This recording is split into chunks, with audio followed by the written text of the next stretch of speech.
ایک حدیث میں تو حضور نے یہ فرمایا ہے کہ اس اللہ تعالیٰ تین اشخاص کی وہ کتنی ہی فریاد کرے ان کی فریاد سنتا ہی نہیں۔ ایک ایسا شخص جو اپنی بیوی کے ہاتھوں نالا ہے، وہ کچ خلق ہے یا جو بھی ہے اس کے اندر، یہ سب ہے، روتا رہتا ہے، اس کی شکایت طلاق نہیں دیتا، تو اللہ اس کی بات نہیں سنے گا۔ جب میں نے تمہارے لیے دروازہ کھولا ہوا ہے، کیوں نہیں اسے اختیار کرتے؟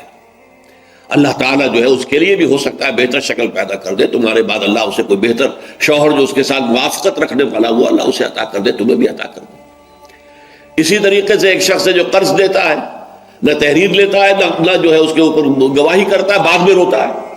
جب اللہ نے حکم دیا ہوا بھائی قرض دو تو اس کے اوپر جو ہے تم گواہی کرو، تحریر کرو۔ اللہ کا حکم اس وقت نہیں کرے، اس وقت تو محبت آڑے آ جاتی ہے۔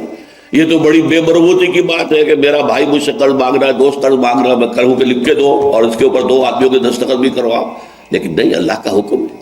اب اگر تم نے وہ حکم نہیں مانا، اب مت رو، اللہ تعالیٰ تمہاری جو ہے وہ جو بھی تمہاری فریاد نہیں سنے گا۔ یہ میں روایت آپ کو سنا دیتا ہوں۔ وقد روا شعبۃ عن فراس من الشعبی عن ابی بردہ عن ابی موسیٰ قال ثلاثۃ یدعون اللہ فلا یستجیب لهم، تین قسم کے لوگ وہ ہیں جو اللہ کو سے دعائیں کرتے ہیں، اللہ ان کی دعا قبول نہیں کرتا۔ رجل کانت له امرأۃ سیئۃ الخلق فلم یطلقها، ایک آدمی وہ ہے جس کی بیوی جو ہے وہ بہت ہی کج خلق ہے لیکن اسے طلاق نہیں دیتا۔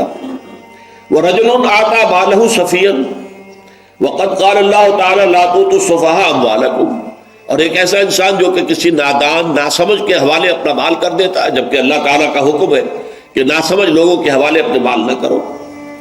وَرَجُلٌ لَهُ عَلَى رَجُلٍ دَيْنٌ، اور وہ شخص کہ جس کا کوئی قرض کسی کے ذمے ہے، وَلَمْ يَشْهَدْ عَلَيْهِ بِهِ، اس کے اوپر اس نے گواہیاں نہیں کروائی تھی، تو اب روتا ہے تو روئے، اللہ تعالیٰ اس کی دعا نہیں سنے۔